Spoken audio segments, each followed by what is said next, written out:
दिलं, राज्य दिलं आणि ग्रहत्याग करून निर्मम अंतःकरणानं ययाती राजा बाहेर पडला.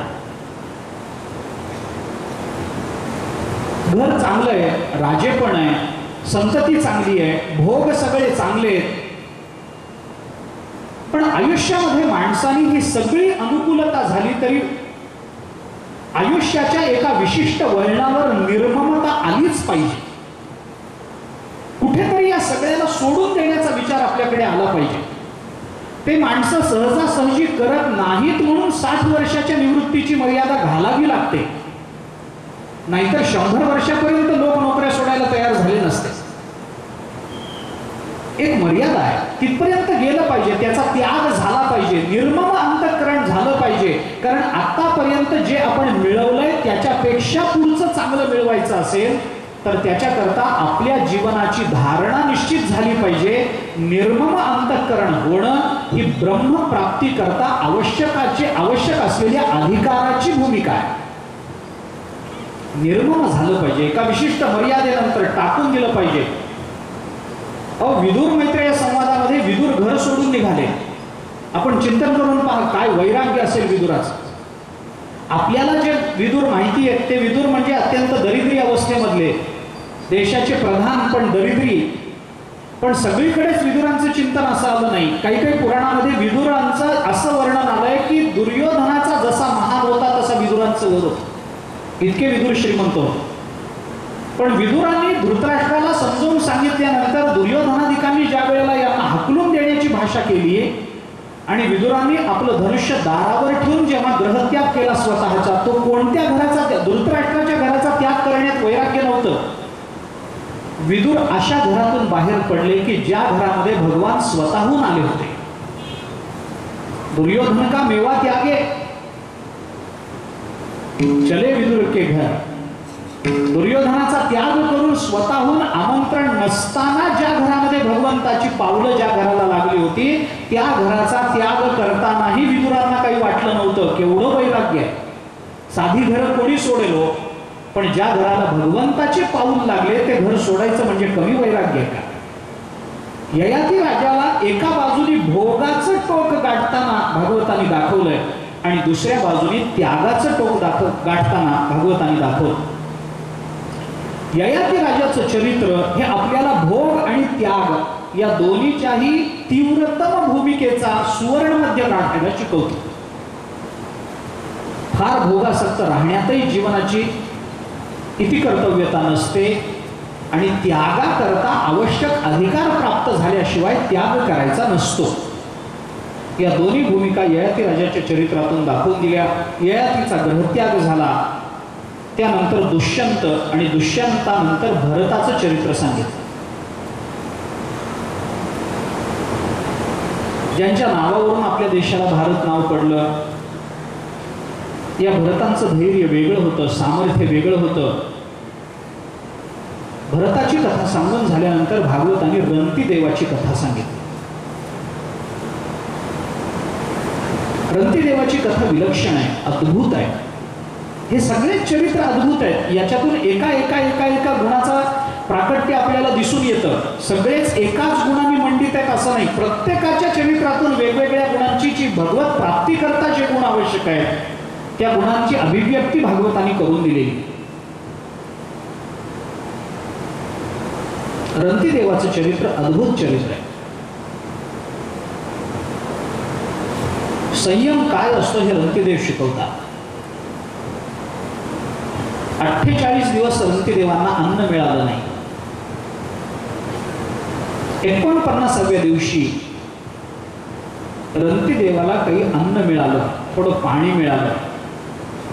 ते धान्य आणि पाणी घेऊन आता स्वयंपाक करावा आणि 48 दिवसांचा उपवास संपवावा म्हणून रंतीदेव ते अन्न शिजवायला लागल्याबरोबर तिथे एक अतिथी आला. थोडंच मिळालं होतं, रंतीदेवानी तेही अतिथीला देऊन टाकलं. अतिथीचं थोडंसं उष्ट राहिलं, थोडंसं मागे अन्न राहिलं. रंतीदेवाला असं वाटलं की आता तेवढंच अन्न, घासभर अन्न आपल्याला मिळेल. ते अन्न खाणार एवढ्यात एक भिकारी आला. रंतीदेवानी तेवढं उरलेलं अन्न सुद्धा त्याला देऊन टाकलं.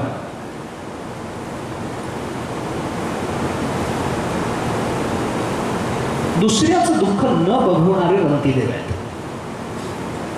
रंतीदेवाला कुणाचंही दुःख बघवत नाही. आपल्या सुखाकरता दुसऱ्याला दुःखात लोटून सुख ओरबाडून घेण्याच्या या जगताच्या स्वभावामध्ये रंतीदेवाचं चरित्र वेगळ्या अर्थानं सूर्यासारखं तळपतं. स्वतःला सुख मिळवताना समोरच्याची अवस्था काय होते याचा कोणताही विचार आज माणूस करत नाही. पण रंतीदेवाने दुसऱ्याच्या दुःखाचाच विचार केला, स्वतःच्या सुखाचा कधी विचार केला नाही. कारण सुखदुःख या संकल्पना, आनंद ही संकल्पना, या सगळ्या गोष्टी शेवटी आपल्या अंतःकरणावर अवलंबून असतात. माणसाचा हा समज आहे की माझं सुख स्वबाह्य जीवनात आपल्याला भोगावं लागतं, प्राप्त करून घ्यावं लागतं. पण सुख माझ्या स्वजीवनाला सोडून बाहेरून मिळत नाही, तो माझ्या अंतःकरणाचा धर्म असतो. आनंद हा माझ्या अंतःकरणाचा धर्म आहे. दुसऱ्याला कुणाला तरी काहीतरी मागून किंवा दुसऱ्याचं कुणाचं तरी काहीतरी घेऊन मी आनंद भोगू शकत नाही. परंतु दुर्दैवाने आमच्या कल्पनेतलं सुख, आमच्या कल्पनेतला आनंद अथवा आमच्या कल्पनेतलं दुःख हे नेहमी स्वजीवनाला सोडून बाहेर राहिलंय. आम्ही असाच विचार करतो, दुसऱ्यापेक्षा मला जास्त मिळालं की मी समाधानी आहे. पण दुसऱ्याचा विचार न करता मला माझं समाधान ओळखता येतं काय? माझ्या अंतःकरणाची जी अवस्था असते त्याच्यावरून माझ्या जीवनाची किंमत ठरते. माझ्या जीवनाच्या, माझ्या अंतःकरणाच्या, बुद्धीच्या अवस्थेवरून मला समाधान आहे का नाही हे ओळखावं लागतं. मी गंमत म्हणून उदाहरण सांगत असतो. सुखदुःख बाहेरून येत नाही, आपलीच असतात.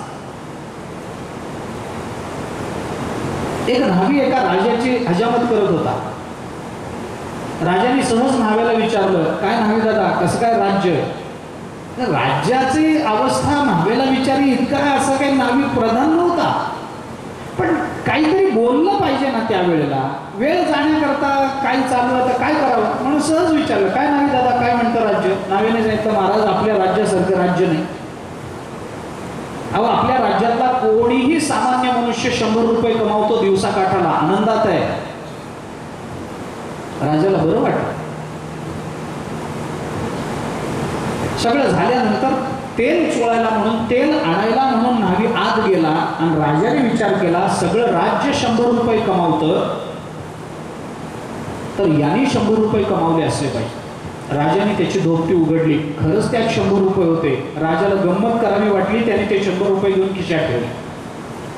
न्हावी आला, बघतो तर धोपटी उघडी आहे, 100 रुपये गायब आहेत. वाईट वाटलं, पण कुणावर आळ घ्यावा? राजाने 100 चोरले म्हणावं काय? राजाला काय कमी आहे म्हणून त्यांनी 100 रुपये चोरा. पण 100 रुपये गेले, दिवसभर कष्ट करून मिळवलेले 100 रुपये गेले. वाईट वाटायला लागलं, पण करतो काय विचार? काही बोलता येईना.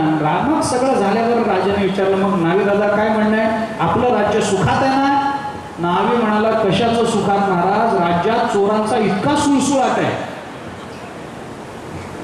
आत्ता ठेवलेली वस्तू दुसऱ्या क्षणी सापडत नाही. आपल्या धोपटीत 100 रुपये असले की सगळं राज्य 100 रुपये कमावणारं दिसतं, आणि आपल्या धोपटीतले 100 रुपये चोरीला गेले की सगळं राज्य चोर दिसतं. तसं सगळं जग आनंदानं बघायचं असेल तर अंतःकरणात आनंद निर्माण केला पाहिजे, म्हणजे सगळीकडे आनंद दिसतो. आपलंच अंतःकरण विकाराने भरलेलं असलं तर जग विकारी दिसणारच आहे. आणि म्हणून आपल्या विकारी अंतःकरणाच्या भूमिकेवर येऊन बोलताना ज्ञानोबा बोलतात, संसार दुःखमूळ चहूकडे इंगळ. आणि संतांच्या आनंदानं भरलेल्या अंतःकरणाच्या भूमिकेवर जाऊन नाथ महाराज बोलतात, अवघेची त्रैलोक्य आनंदाची आहे. हे त्रैलोक्य आनंदाचं आहे का हे दुःखमूळ आहे? अरे, आमच्या भूमिकेतून बघितलं तर हे दुःखमूळ आहे, संतांच्या भूमिकेतून बघितलं तर हे सगळं आनंदमय आहे. कारण ज्याच्या त्याच्या अंतःकरणाच्या अवस्थेवरून आनंदाची भूमिका आपल्याला मांडावी लागते. रंतीदेवाचं चरित्र आपल्याला हे शिकवतं. 48 दिवस काही मिळालं नाही, 49व्या दिवशी मिळालं, तेही देऊन टाकावं लागलं. दुसऱ्याचं दुःख न बघणारे रंतीदेव तुम्ही पहा, रंतीदेवानी सगळं झाल्यानंतर भगवंताची कृपा झालीच, त्याच्याबद्दल वाद नाही. पण भगवंतानी त्यांना सांगितलं काही पाहिजे असेल तर बोला रंतीदेवा. रंतीदेवानी सांगितलं देवा देणार आहात का? म्हणजे देणार. काय द्यायचंय? रंतीदेव म्हणाले माझी एक इच्छा पूर्ण करा. काय? न कामयेहम गतिमीश्वरा, मला कोणत्या गतीची अपेक्षा नाही देवा, मला इच्छा नाही मला आमकी गती प्राप्त व्हावी, स्वर्ग गती प्राप्त व्हावी, वैकुंठ गती प्राप्त व्हावी, नको, मला कोणत्या गतीची इच्छा नाही. पराम अष्टर्धी, मला योग भूमिकाही नको, काही नको मला. मग काय पाहिजे? अपुनर्भवम वा, मला मोक्षही नको, गरज नाही मला मोक्षाची. मग काय पाहिजे? काय तुम्हाला? गती नको, तुम्हाला योग नको, समाधी नको, मोक्ष नको, काय हवं काय तुम्हाला? रंतीदेव म्हणाले आरती प्रपद्येखिल देह भाजा अंतस्थितो येन भवन्ति दुःखा अदुःखाः भवन्ति दुःखाः भवन्ति अदुःखाः अदुःखाः भवन्ति. कोण? अखिल देह भाजा. भगवान म्हणाले काय पाहिजे? रंतीदेव म्हणाले काही नाही, सगळ्यांच्या अंतःकरणामध्ये हृदयामध्ये मी वसावं एवढीच माझी इच्छा आहे. भगवान म्हणाले काय मागता रंतीदेवा? अहो सर्वांच्या हृदयामध्ये तुम्ही वसावं. अहो मी वसलेला आहेच नाही. सर्वस्य चाहं हृदय सन्निविष्टो मत्त स्मृती ज्ञान अपोहनच, मी सर्वांच्या हृदय देशी मी अमुक आहे आहेच आहे ना मी. ईश्वर सर्वभूतानां हृदयेषु तिष्ठति. सर्वांच्या हृदयामध्ये, सर्वभूतांच्या अंतरी हृदय महाअंबरी चिदवृत्तीच्या सहस्त्रकरी उदयला असे जो ज्ञानोबराई चिंतन करतात. एको देवः सर्वभूतेषु गूढः सर्वव्यापी सर्वांतरात्मा लोकाध्यक्षः सर्वभूताधिवासः साक्षी चेता निर्गुणो केवलश्च. उपनिषदांनी चिंतन करताना सर्वभूतांच्या अंतरी परमात्मा. भगवान म्हणाले रंतीदेवा अहो सर्वांच्या अंतर्यामी हृदयामध्ये मी आहे, तुम्ही कशाला पाहिजे? रंतीदेव म्हणाले काय देवा, तुम्ही सर्वांच्याच अंतःकरणात आहेत याच्याबद्दल वाद नाही, पण सर्वांच्या अंतःकरणात राहणारे हृदयात राहणारे तुम्ही सर्वांचे साक्षी आहात. कुणाच्या सुखदुःखाशी तुम्हाला काही घेणं नाही. साक्षी चेता निर्गुणो केवलश्च, तुम्ही साक्षी आहात. अंतःकरणाच्या ठिकाणी असणाऱ्या सुखदुःखाचा तुम्हाला काही संबंध येत नाही, कारण सुखदुःख साक्षीभास्य आहे वेदांताच्या नियमानुसार. विचारसागराचा दुसरा तरंग सुखदुःख साक्षीभास्य असतात. अंतःकरणाला कळत नाही, परमात्म्याला कळण्याचं कारण नाही, कारण तो अतीत आहे. देहाला कळण्याचं कारण नाही, देह जड आहे. मग सुखदुःख कळतात कोणाला? साक्षीभास्य आहे. अंतःकरणाला का कळत नाही? अंतःकरणाच्या सन्निधात म्हणून कळत नाही. अत्यंत समीप असलेली वस्तू लवकर कळत नाही. तुझं आहे तुझं पाशी असं होतं. साक्षीभास्य देवा तुम्ही सर्वांच्या हृदयात आहात, सुखरूप आहात, तुम्हाला दुःखाचा स्पर्श नाही, मग तुम्ही कशाला माझ्या बरोबरीने हृदयात? रंतीदेवानी सांगितलं देवा दुसरं काही नाही, माझं म्हणणं एवढंच आहे की तुम्ही सुखरूप आहात, सर्वांच्या हृदयात आहात, तुमचा आनंदाचा संबंध आहे, तुमचा दुःखाचा संबंध नाही. पण जीवाला जे जे काही दुःख प्राप्त होतं ते दुःख त्याच्या हृदयात बसून सगळ्या जीवांची दुःख माझ्या वाट्याला यावीत आणि सगळे जीव आनंदाने युक्त व्हावेत एवढीच माझी मागणी आहे, दुसरी काही मागणी नाही देवा. काय रंतीदेवाचं चरित्र असेल, काय संबंध रंतीदेवाचा आपला, पण आपलं दुःख सामान्य जीवाचं दुःख मी भोगावं आणि त्यांनी मात्र फक्त आनंदात राहावं एवढीच इच्छा रंतीदेव व्यक्त करतात. रंतीदेवाचं चरित्र सांगून झाल्यानंतर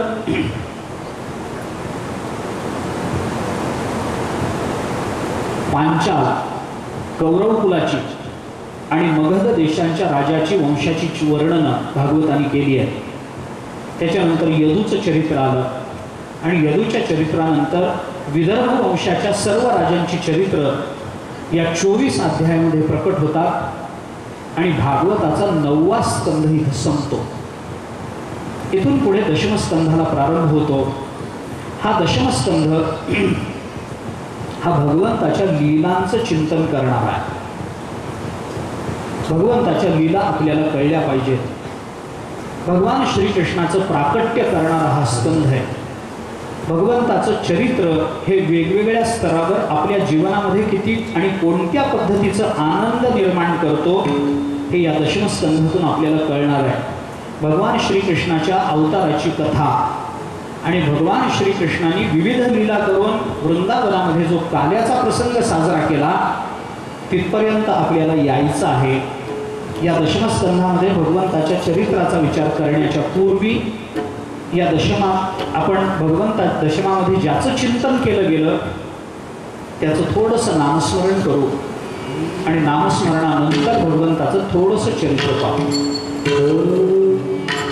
श्रीकृष्ण गोविंद हरे मुरारे हे नाथ नारायण वासुदेव.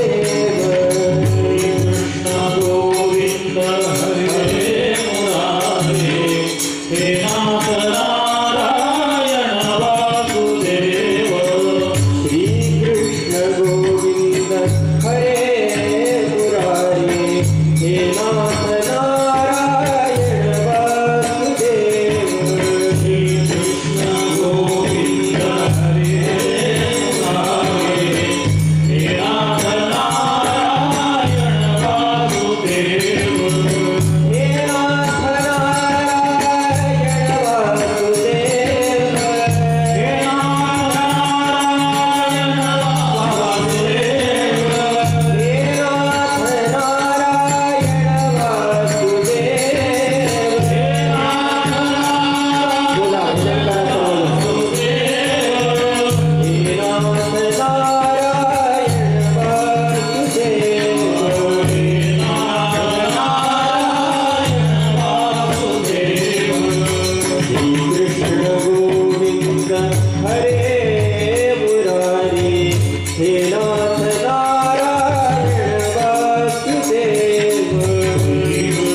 विस्तारो भवता सोमसूर्ययोः राज्ञां चोभयवंशानां चरितं परमाद्भुतम्. दशमस्कंधाला प्रारंभ होतो आहे. दशमस्कंधामध्ये भगवान श्रीकृष्णांच्या अनेक लीलांचं चिंतन केलं गेलं. ज्या लीलांच्या श्रवणाशिवाय व्यासांचं आयुष्य सुद्धा विषण्ण होतं, ज्या लीलांच्या चिंतनानं शुकाचार्यांची समाधी सुद्धा भग्न होते, ज्या लीलांच्या चिंतनामध्ये ज्ञानेश्वर महाराज, तुकाराम महाराज आदी संतांना आपल्या अवताराची परिसमाप्ती वाटते, ज्या लीलांच्या चिंतनानं माणसाच्या जीवाच्या अंतःकरणातल्या सर्व विकारांना क्षणार्धात तिलांजली मिळते, त्या सर्व लीलांचं चिंतन दशमस्कंधामध्ये प्रकट झालं.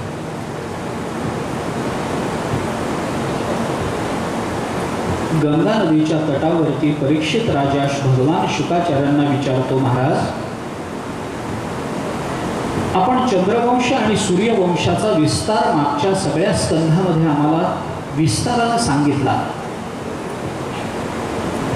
राजा असूनही राजेपणाची सगळी विरुद्ध असतानाही राजेपणाचा कोणताही अभिमान न मिरवता आपलं जीवन भगवत स्वरूप कसं झालं पाहिजे याचं चिंतन तुम्ही आम्हाला अनेक राजांच्या चरित्रातून सांगितलं. हे सांगताना फक्त राजांच्याच जीवन चरित्राची निवड तुम्ही केली, कारण तुमच्या समोर ऐकणारा परीक्षिती हा राजा आहे. त्याने कसं वागावं, राज्याबद्दलचं निर्ममत्व ते आपल्या अंतःकरणामध्ये कसं रुजवावं, राज्याचा त्याग करताना कोणत्या पद्धतीनं करावा, हे सांगण्याकरता म्हणून तुम्ही आतापर्यंत हे सगळंच सांगितलं.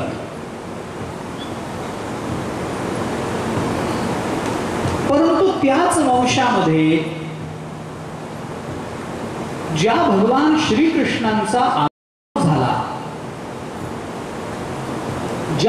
त्याच वंशामध्ये बलराम दादांचा आविर्भाव झाला, प्राकट्य झालं, त्यांचं चरित्र कृपा करून आपण आम्हाला सांगा.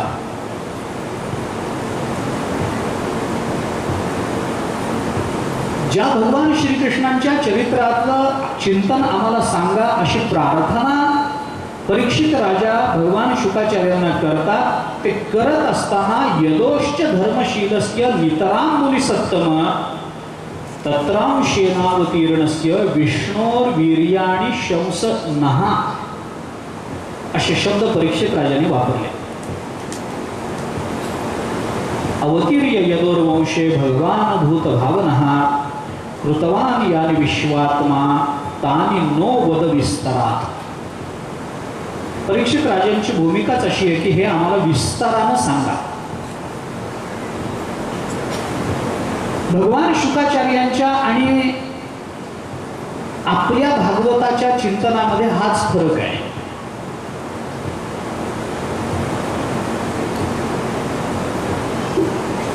भगवान शुकाचार्यांनी जे चरित्र अंश भूमिकेतून सांगावं, समास भूमिकेतून सांगावं असं परीक्षित राजाला वाटतं, ते आम्ही विस्ताराने सांगतो. आणि ज्या भगवान श्रीकृष्णांचं चरित्र विस्ताराने सांगावं अशी परीक्षित राजाची प्रार्थना आहे, ते आम्ही तासाभरात संपवतो.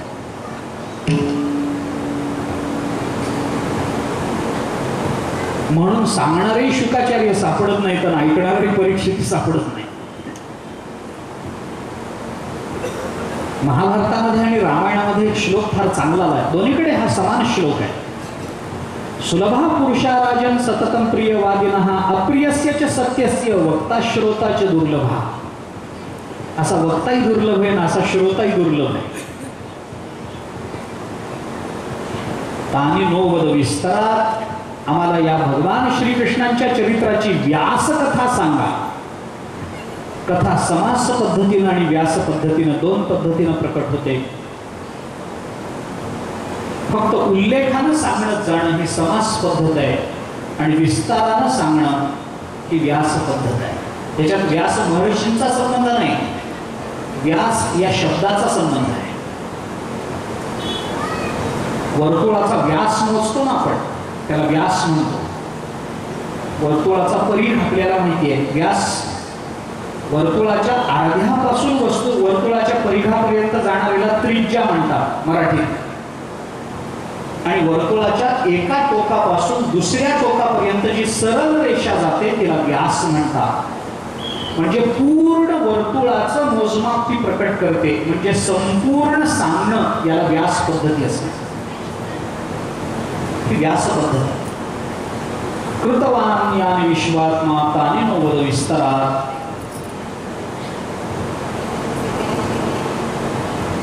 ही कथा अशी आहे की जी कथा माणसाचं जीवन पुण्यपावन बनवते. पण ही कथा जो ऐकत नाही किंवा या कथेला कंटाळतो त्याला परीक्षित राजाने आत्मघाती म्हटलंय. पुमान विरज्येत विना पशुघ्ना. भागवतामध्ये जरा वेगळा विचार आहे पण उल्लेख करून जातो. काही ठिकाणी पुमान विरज्येत विना अपशुघ्ना असा पाठ आहे आणि काही ठिकाणी पुमान विरज्येत विना पशुघ्ना. अपशुघ्नात आणि पशुघ्नात असे दोन्ही पाठ सापडतात. अर्थाच्या दृष्टीने मला त्याची चर्चाही करायची नाही. पण आत्मघाती जो आहे तोच फक्त भगवान श्रीकृष्णाची लीला ही कंटाळवाणी आहे असं म्हणू शकतो. याचा सरळ अर्थ असा की भगवान श्रीकृष्णांच्या चरित्राचं जो श्रवण करत नाही तो आत्मघाती असतो. आणि जो आत्मघाती असतो त्याला कधीही चांगल्या ठिकाणी स्थान मिळत नाही. आत्महनन करणाऱ्यांना काय मिळतं याचं वर्णन ईशावास्याच्या अगदी सुरुवातीला आलं. असुरिया नामते लोकांदेन तमसावतः तांस्ते प्रेत्या विगच्छन्ति येकेच आत्महनोजना. आत्मघन आत्महनन करणारे असे जे लोक आहेत त्यांना काय मिळतं याचा विचार ईशावास्य करतो. अनंत अनंत कोट्यावधी वर्षापर्यंत त्यांना असुर योनीमध्ये खितपत पडावं लागतं.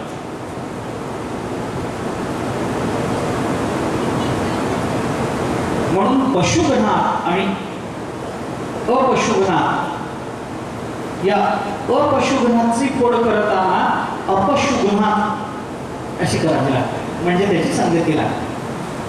पशुघ्नाची फोड सरळ आहे पण अपशुघ्नात न म्हणता अपशुघ्ना असं केलं की त्याची संगती लागते. म्हणून तोही पाठ बरोबर मानला गेला काही वेळेला. अपशुघ्न कोण आहे? अपशुघ्न शब्दाचा अर्थ काय? अपशुकम आत्मानं हंती ते अपशुघ्न असं म्हटलं गेलं. याचा अर्थ जो आपल्याच आनंदाचा आपणच प्रतिबंध होतो त्याला अपशुघ्न असं म्हणतात. स्वतःच्या आनंदाचं स्वतःच हनन करणारा, माझ्या सुखाचा मीच घात केला की मी अपशुघ्न झालो. म्हणजे भगवान श्रीकृष्णाची कथा आपल्यापर्यंत येऊनही आपण जर ती ऐकत नसू तर आपणच आपल्या सुखाचं हनन केलं म्हणून आपण अपशुघ्न झालो असा त्याचा अर्थ. परीक्षित राजाच्या या विनंतीवरून भगवान शुकाचार्यांनी परीक्षित राजाचं कौतुक केलंय. ते असं म्हणतात, सम्यक व्यवस्थिता बुद्धिस्तव राजर्ष सप्तम वासुदेव कथायांते यत् जाता नैष्ठिकी रती. मला तुझं कौतुक वाटतं. विचारणारा श्रोता, सांगणारा वक्ता हे दोघे एकत्रित येणं खूप आवश्यक असतं बऱ्याच वेळा. कारण एका श्रोत्याच्या विचारण्यावरून अनेकांना उंबरलेला ऐकायची संधी मिळत असते.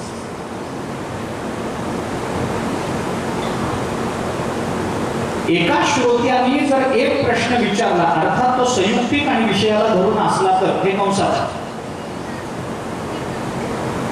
तर प्रश्न विचारणारा जो भगवान श्रीकृष्णाच्या चरित्राविषयी प्रश्न विचारतो, भगवंताच्या लीलांचं चिंतन आम्हाला ऐकायला मिळावं अशी प्रार्थना करतो, त्या प्रार्थनेकरता प्रश्न विचारतो, तेव्हा प्रश्न करता उत्तरदाता आणि श्रोता या तिघांचीही जीवन परम पावन होऊन जातात, परम पवित्र होऊन जातात. शास्त्रांनी चिंतन असं केलंय, भगवान श्रीकृष्णांच्या लीलेच्या संबंधानं प्रश्न विचारणाऱ्याच्या जिभेचं पाप नष्ट होतं, सांगणाऱ्याच्या जिभेचं मौन नष्ट होतं आणि ऐकणाऱ्याच्या कानामध्ये जे आकाश भरलेलं असतं, कारण कान आकाशापासून बनलेला आहे. आकाश म्हणजे पोकळी. आमचं कर्णेंद्रिय हे जे ज्ञानेंद्रिय बनलं ते आकाश नावाचं महाभूत आणि सत्वगुण यांच्यामुळे कान नावाचं इंद्रिय बनलं. हे आकाशयुक्त असल्यामुळे ते शून्य आहे आणि ऐकणाऱ्यांची कानं जी शून्य असतात ती भगवत चिंतनानं भरून जातात. विचारणाऱ्याच्या जिभेचं पाप जातं, सांगणाऱ्याच्या जिभेचं मौन सुटतं आणि ऐकणाऱ्याची कानं जी शून्य असतात ती परमपावन लीलांनी भरून तृप्त होतात. म्हणून परीक्षित राजाचं कौतुक भगवान शुकाचार्य करतात. चांगलं आहे, सगळ्यांना चांगले श्रोते मिळतात असं नाही. परीक्षित राजा हा चांगला श्रोता आहे, अर्जुन हा चांगला श्रोता आहे, म्हणून अर्जुनाचं कौतुक आहे. अर्जुनाने विचारलं, देवा चंचल ही म्हणून कृष्ण. भगवान म्हणाले, असंशय महाभाव, बरोबर आहे तुझं, चांगलं आहे, बरोबर आहे तुझं विचारणं, चांगलं विचारलंस. 15व्या अध्यायामध्ये तर ज्ञानोदयाने अर्जुनाने विचारल्यामुळे अर्जुनाचं कौतुक केलं भगवंताच्या मुखात. स्वामीभू पुरुषोलोकेच्या आधीचं थोडंसं ज्ञानेश्वरीचं भाष्य आपण वाचलं ज्ञानोदयांचं तर आपल्याला कळेल. अर्जुनाने प्रश्न विचारला, देवा मला पुन्हा एकदा हे सांगावं. भगवान म्हणाले, अर्जुना बरं केलंस विचारलंस, कारण खरं सांगू का, हा विषयच इतका चांगला आहे की मला सुद्धा हा विषय पुन्हा पुन्हा पुन्हा पुन्हा बोलावा वाटतो. भगवंताचे शब्द ज्ञानेश्वरी वाचा, अखंड बोलो आवडे मज जीवाचे मी पाडे, परी काय कोणू न जोडे पुसते ऐसे. भगवान म्हणतात, अर्जुना हा विषय चांगला आहे, मला सांगायची खूप आवड आहे, पण काय करू विचारणाराच कोणी भेटत नाही, म्हणून मला गप्प बसावं. काय करू न जोडे पुसते ऐसे. आणि मग ज्ञानोबराय म्हणतात, हा अर्जुन फार चांगला आहे बरं का, फार चांगला.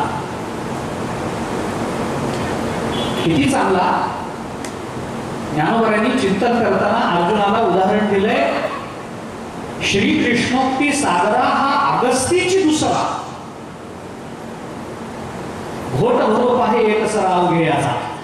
ज्ञानोबराय चिंतन करतात, अगस्तीने जसा आचमनामध्ये फक्त केशवायन महामध्ये सागर संपवला, एका घोटात समुद्र पिऊन टाकला, तसं भगवान श्रीकृष्णाचं बोलणं म्हणजे समुद्र आहे आणि हे सगळं बोलणं एकदम आत घेणारा अर्जुन हा दुसरा अगस्ती. सगळ्याचा एका घोटात सगळ्याचं प्राशन करावं इतकं त्याचं श्रोते पण थापलेलं आहे. ज्ञानोबराय बोलतात, भगवान शुकाचार्यांनी फार कौतुक केलं. परीक्षितीच्या बाबतीत भगवान शुकाचार्य जे बोलले ते भागवतामध्ये वेगवेगळ्या ठिकाणी बोलले, पण कौतुकाचंच बोलले, त्याच्या श्रोतेपणाबद्दलच बोलले.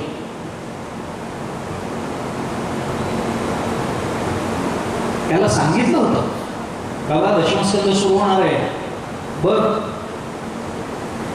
इतका वेळ 7 दिवस झाले बसलायस,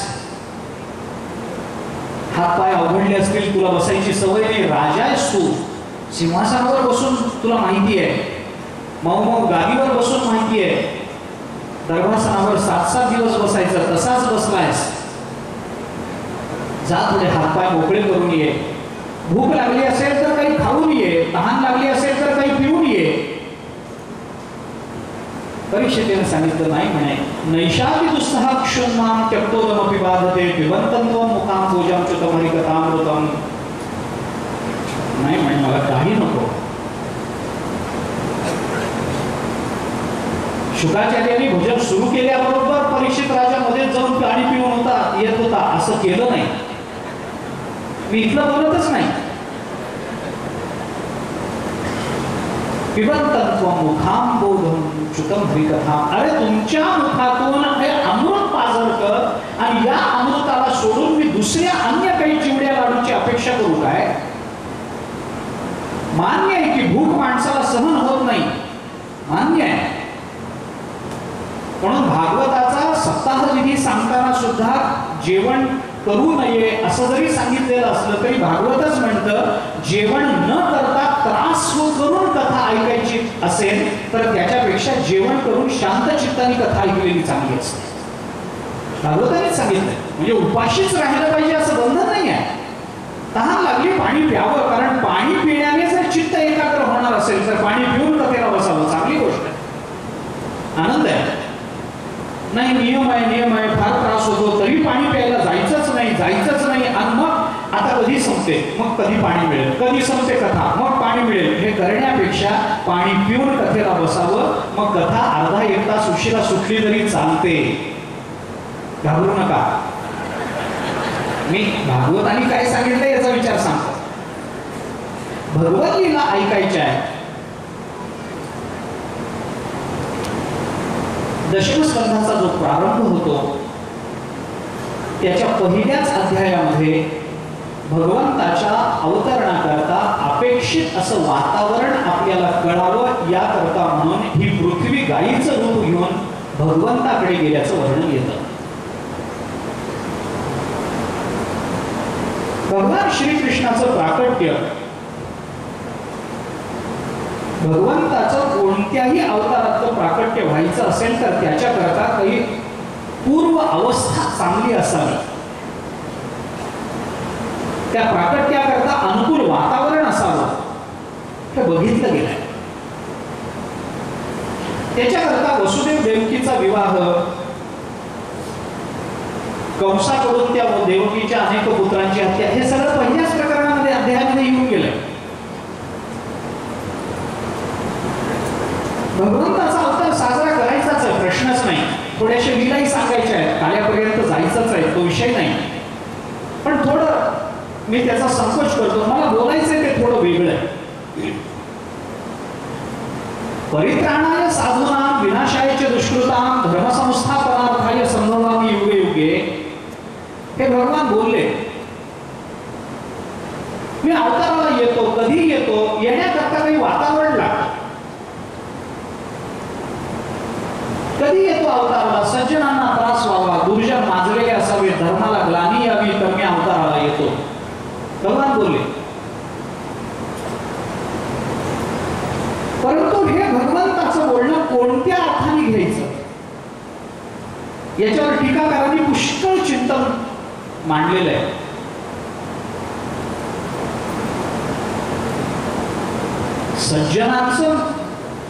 सज्जनांना त्रास होणं आणि दुर्जन माजणं आणि धर्माला ग्लानी येणं ही तीन स्वतंत्र कारण आहेत असे काही टीकाकार म्हणत नाही. ते म्हणतात हे मिळून एकच कारण. कारण सज्जनांना त्रास होणं आणि दुर्जनांचं माजणं म्हणजेच धर्माला ग्लानी येणं. धर्माला ग्लानी आली म्हणजे काय झालं? म्हणजे सज्जनांना त्रास झाला, दुर्जन उन्मत्त झाले, यालाच धर्माला ग्लानी येणं असं म्हणतात. काही वेगवेगळ्या अर्थानं चिंतन आहे. पण भगवान श्रीकृष्णाचं येणं कोणत्याही कारणाने असलं, प्रवृत्ती धर्म त्याचा काहीही जरी आपण मानला त्यांच्या येण्याचा, तरी सुद्धा थोडा भगवंताच्या अवताराविषयी अनेकांच्या मनामध्ये संशय आहे. अनेकांनी त्याच्यावर आक्षेप घेतले. अवतार होतो म्हणजे काय होतं? लोक सांगतात अवतरती इति अवतार, खाली येणं याला अवतार असं म्हणतात. पण ही व्याख्या वेदांताला मान्य नसलेली व्याख्या. खाली येणं म्हणजे काय? म्हणजे भगवान वर आहेत असं त्याचा अर्थ करावा लागेल. भगवान वर असतात तेव्हा खाली नसतात असं जर म्हटलं तर त्यांच्या व्यापकत्वाला धक्का लागणार नाही काय? खाली वर वगैरे असं काही भगवंताच्या बाबतीत नसतं. निदान आपल्या धर्मात तरी नक्की नाही. आपल्याकडे एक परमात्मा आहे, तो सर्वत्र व्यापक आहे, तोच सगुण, तोच निर्गुण. द्वेवाव ब्रह्मण रूपे मूर्तच्च अमूर्तच्च, दोन्ही तोच. भगवंताचा अवतार म्हणजे काय असतं? कोणी म्हणतं अहो निर्गुणातून सगुणात येणं याला अवतार म्हणतात. हाही विचार सर्वांना मान्य होण्यासारखा विचार नाही. निर्गुणातून सगुणात येणं म्हणजे काय होणार? म्हणजे निर्गुण थोडं कमी प्रतीचं आहे, सगुण थोडं चांगल्या प्रतीचं आहे असा अर्थ केल्यासारखं होईल. निर्गुण आणि सगुण यांच्यामध्ये तारतम्य ठेवण्यासारखं होईल, यांच्यामध्ये भेद बाळगल्यासारखं होईल. आपले संत तर सांगतात तुझं सगुण म्हणून की निर्गुण रे? सगुण निर्गुण एको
परमात्मा सगुण साकाराला आला म्हणजे त्याच्या निर्गुणत्वाला धक्का लागला नाही. नाही, भगवंताच्या मुखातून ज्ञानोबराय बोलतात मला काही धक्का लागत नाही.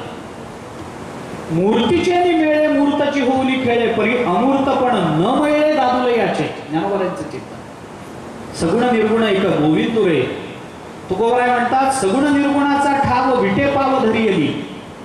अरे विटेवर उभा असलेला तोच सगुण आहे, तोच निर्गुण आहे. म्हणून आचार्यांनी त्याला परब्रह्म शब्द वापरला. परब्रह्मलिंगम भजे पांडुरंगम. पांडुरंग म्हणलं पण परब्रह्म म्हटलं. तुकोबारांनी तर स्पष्ट म्हटलंय पांडुरंगाला जे ब्रह्म समजत नाही त्यांचं तोंडही बघू नये. भगवान श्रीकृष्ण स्वतः परब्रह्म आहे. काय धक्का लागला काय निर्गुणाला? कृष्ण रूपात आले काय निर्गुणाला धक्का लागला? महाभारताने म्हटलंय जो भगवान श्रीकृष्णाला परब्रह्म समजत नाही. महाभारताने तर फार पुढची गोष्ट काढली. न भूत संघ संस्थानो देवस्य परमात्मनः यो वेत्ति भौतिकं देहं कृष्णस्य परमात्मनः स सर्वस्मात् बहिष्कार्यः श्रौतस्मार्थ विधानतः मुखं तस्यावलोक्यापि सचैव स्नानमाचरे. महाभारताने विचार केला.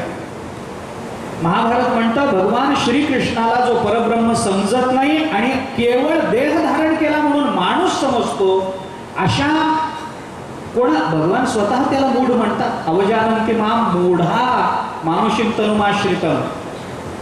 भगवान त्याला मूढ म्हणतात. पण महाभारत बोलतं की भगवान श्रीकृष्णाला माणूस समजणाऱ्याला सगळ्या श्रौत आणि स्मार्त कर्मातून बहिष्कृत करावं.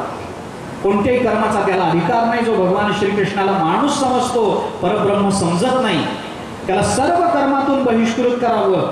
आणि असा माणूस जर आपल्याला समोर भेटला जो भगवान श्रीकृष्णाला माणूस समजतो परब्रह्म समजत नाही असा माणूस जर समोर आला आणि त्याचं तोंड दिसलं तर ताबडतोब घरी जाऊन अंगावरच्या कपड्या सकट स्नान करावं पण त्याचं तोंड बघू नये.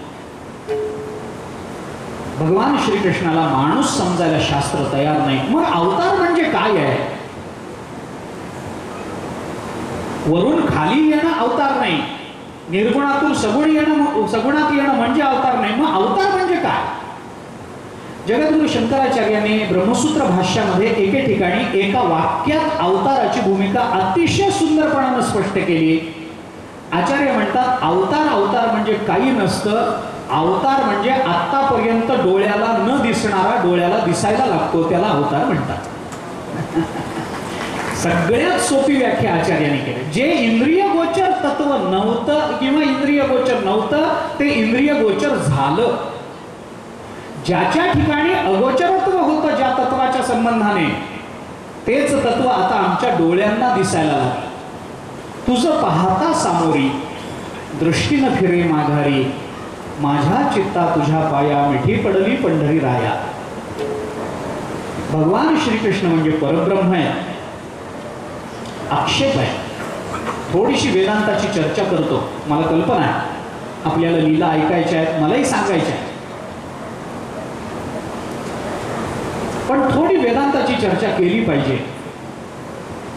काही जणांनी भगवंताच्या अवताराच्या बाबतीत आक्षेप घेतलाय. मीमांसक आक्षेप घेतात, नैयायिक आक्षेप घेतात, त्यांना अवतार मान्य नाही. ज्या वैदिक परंपरा आहेत त्या वैदिक परंपरा ज्या भक्तीनं संयुक्त झालेल्या आहेत ते अवतार मान्य करतात. त्यांना अवतार मान्य आहे. भगवान शंकराचार्यांना अवतार मान्य आहे, रामानुजाचार्यांना अवतार मान्य आहे, वल्लभाचार्यांना मध्वाचार्यांना अवतार मान्य आहे. नैयायिकांना मान्य नाही, मीमांसकांना मान्य नाही. त्यांनी शंका अशी घेतली, ईश्वर नावतरती का बाबा, का ईश्वर अवतार घेत नाही? त्यांनी हेतू दिला व्यापकत्वा. नैयायिकांची शंका आहे व्यापक, कारण तो व्यापक आहे. जे व्यापक असतं ते अवताराला येऊ शकत नाही. याला उदाहरण आकाशावर. आकाशाचा अवतार होतो काय? नाही. आकाश व्यापक आहे, ते सगळीकडे भरून राहिलं तरी एकच असतं. मग त्याच्या अवताराचा काय संबंध आहे? घटाकाश म्हणजे महाकाशाचा अवतार नव्हे वेदांत दृष्टीनं. घटाकाश म्हणजे महाकाशाचा अवतार नव्हे. मठाकाश म्हणजे महाकाशाचा अवतार नव्हे. आणि जर मानायचा झाला तर घटाकाश घटाकाश का झालं? उपाधी, घट नावाची उपाधी स्वीकारली म्हणून. तसा काही तुमचा परमात्मा उपाधीयुक्त आहे काय? अरे आम्हाला ते परमात्म्याला तर उपाधी नाही. उपाधी वेगळे तुम्ही निर्विकार, काहीच संसार तुम्हा नाही, काहीच संसार तुम्हा नाही. उपाधी वेगळे तुम्ही निर्विकार, काहीच संसार तुम्हा नाही, काहीच संसार तुम्हा. परमात्मा उपाधीपासून वेगळा आहे. उपाधीचा संबंध नाही परमात्म्याला. कारण जिथं जिथं उपाधी आहे तिथं तिथं भेद आहे. आणि भेद औपाधिक असला की तो दुःखाचं निमित्त आहे. परमात्मा कधी दुःखाचं कारण नाही आहे. सर्व सुखाचे आगर आहे हा परमात्मा. ईश्वरो नावतरती का व्यापकत्वात. हेतू दृष्टांत काय? आकाशवत. वेदांतांनी त्याला उत्तर दिलं, बाबा तुझी गोष्ट खरी आहे. व्यापक असतं त्याला अवतार नसतो. आकाश व्यापक आहे, मान्य आहे तुझं म्हणणं. पण शास्त्राचा विचार असा आहे, जिथे शास्त्रीय चर्चा आहे, जिथे सिद्धांताची मांडणी एका विवक्षित पद्धतीनं करण्याची वेळ आहे, त्या वेळेला दृष्टांत न देणं हे सुद्धा चालत नाही. आणि त्या वेळेला दृष्टांत असिद्ध असणं हेही चालत नाही.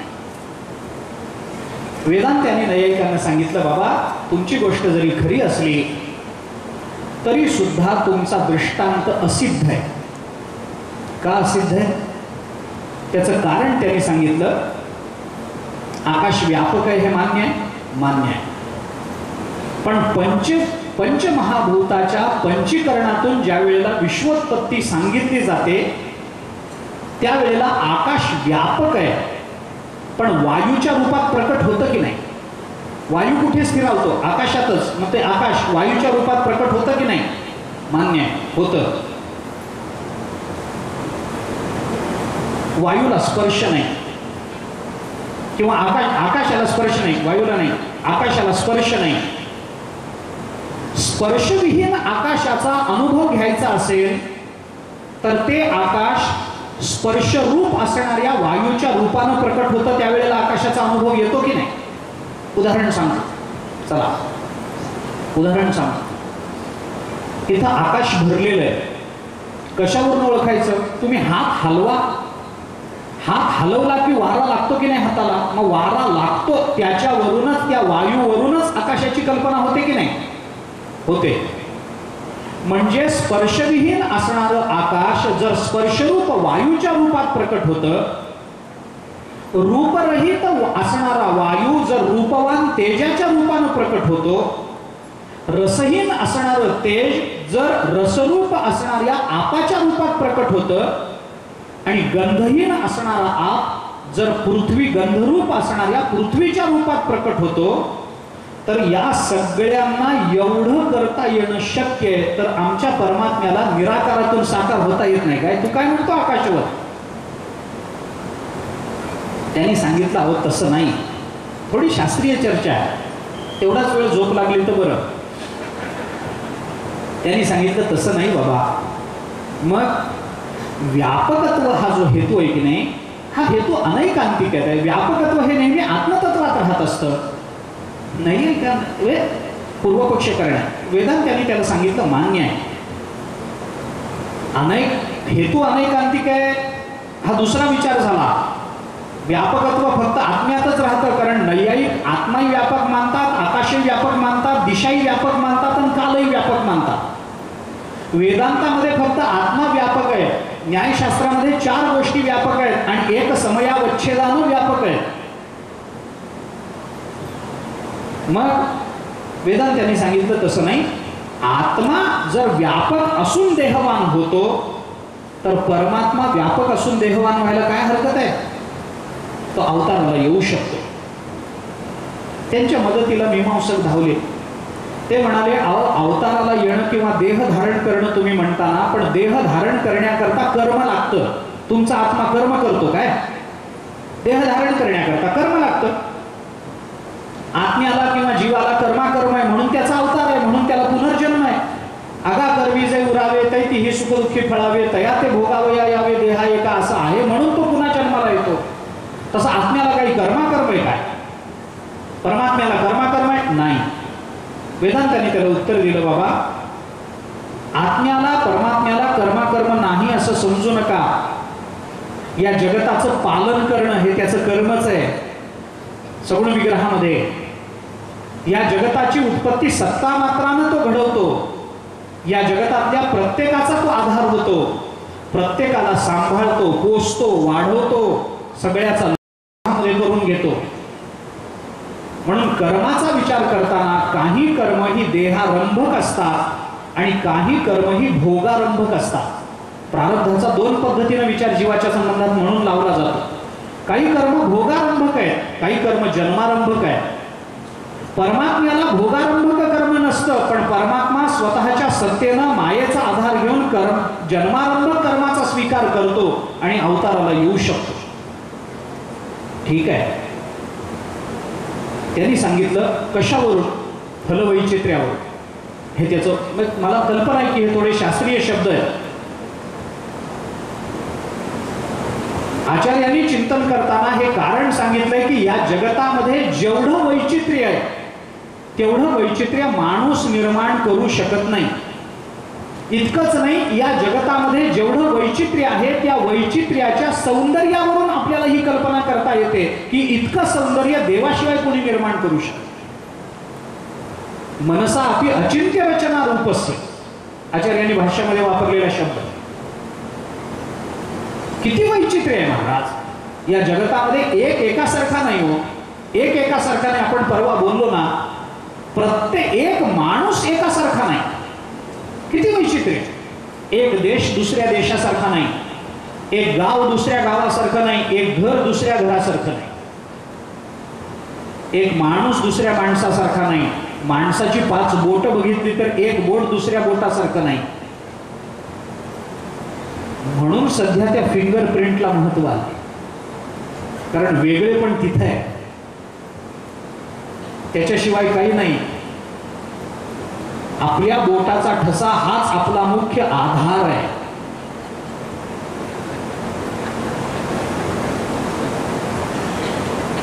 वेगळे पण आहे. जुळी मुलं असू शकतात, कदाचित आईही फसू शकते, पण आधार कार्ड ठसत नाही. त्याच्या बोटाचा ठसा वेगळाच राहणार. मनसा अपि अचिंत्य रचना रूपस्य. फलवैचित्र्यावरून हेतुवैचित्र्याचा अनुमान करावा लागता, हा मीमांसकांचाच नियम आहे आणि त्याच नियमानं हे सांगितलं गेलं. मीमांसक म्हणतात अहो पण याला सगळ्याला शास्त्र प्रमाण आहे. वेदांती म्हणतात मग भगवंताच्या अवताराला शास्त्र प्रमाण नाही का? तिथेही शास्त्रच प्रमाण आहे. परमात्मा अवताराला येतो. रूपम रूपम प्रतिरूपो बभूव. बृहदारण्यकांनी आपल्याला फार सुंदर चिंतन सांगितलंय. रूपम रूपम प्रतिरूपो बभूव तदस्य रूपम प्रतिचक्षणाय इंद्रो मायाभी पुरुरूपय्यते. किती? एक नाही, दोन नाही, हजारो अवतार. आपल्याला 10 अवतार माहिती आहेत, भागवतांनी 24 सांगितले, पण परमात्मा अवताराची राशी आहे. तो हा उभा विटेवरी. अवताराची राशी असा परमात्मा आहे. भगवंताच्या अवताराची मीमांसा व्हावी याच्याकरता थोडा विचार वेदांताचा आपल्या समोर मी ठेवला आहे. अधिक विचार आहे, चिंतन आहे, याच्यातल्या अनेक संकल्पना स्पष्ट करणं आवश्यक आहे, परंतु आपल्या हातामध्ये तेवढा वेळ नाही. वसुदेव देवकीच्या तपश्चर्येमुळे पूर्व अवतारामध्ये भगवंतांनी त्यांची तपश्चर्या बघून त्यांना विचारलं तुम्हाला काय हवं. त्यांनी सांगितलं काही नाही, आम्हाला तुमच्यासारखा मुलगा हवा. भगवंतांनी तेव्हा तथास्तु म्हणून सांगून टाकलं. आणि जेव्हा तो वर प्रदान करण्याची वेळ आली तेव्हा भगवान विचार करतात त्याने मागितलंय आपल्यासारखा मुलगा. आपल्यासारखं दुसरं काय आहे जगात? एकमेवा द्वितीयम ब्रह्म नेह नाना. अरे दुसरं काही नाहीच आहे, परमात्मा एकटाच. त्याच्या सारखं दुसरं काय? माझ्यासारखा दुसरा माणूस सांगता येईल, ग्रंथासारखा दुसरा ग्रंथ सांगता येईल, एका रंगासारखा दुसरा रंग कुठंतरी सजातीयता दिसून येईल, परंतु देवासारखा दुसरा देव दाखवा नाही दाखवताय. अद्वितीयता आहे. दुसरं नसणं, त्याच्या तोडीचं न मिळणं. कालिदासाचं कर्तृत्व गाताना हे सांगितलं जातं की आपल्या देशामध्ये किती कवी झाले हे मोजण्याकरता म्हणून काही विद्वान बसले. चला म्हणे आपल्याकडे कोण कोण विद्वान कवी होऊन गेले आपण यादी करू. कागद पेन नाही, बोटावर मोजा, इतके काही फार झाले नाहीत. मग पुरा कवी नाम गणना प्रसंगे कनिष्ठिकाधिष्ठित कालिदासा. बैठक भरली. एका विद्वानाने उठून सांगितलं चला मी नाव सांगतो कालिदास. मोजणाऱ्याने आपली करंगळी मोडली. आता मोजायचं म्हणजे बोटावर मोजायचं, करंगळी मोडली. करंगळीवर कालिदास बसले. कनिष्ठिकाधिष्ठित कालिदासा. कालिदास करंगळीवर बसले. आता एक करंगळी कालिदासाच्या नावाने मोडली. त्यांनी सांगितलं चला दुसरं नाव सांगा कालिदासाच्या तोडीचं. सुभाषितकार म्हणतात अद्यापि तत्तुल्य कवे हे अभावात अनामिका सार्थवती बभूव. अजूनही कालिदासाच्या तोडीचं दुसरं नाव मिळालं नाही या बोटाला, म्हणून या बोटाला अनामिका असं म्हणतात. या बोटाला नाव नाही अजून. अनामिका सार्थवती बभूव. या बोटावर नाव बसलं नाही दुसऱ्या कवीचं, कारण कालिदासाच्या तोडीचा कवीच मिळाला नाही अजून. कालिदासाचा गौरव करताना हे सांगितलं जातं. अर्थात तेव्हा ज्ञानोबरायांचा अवतार झाला नव्हता म्हणून.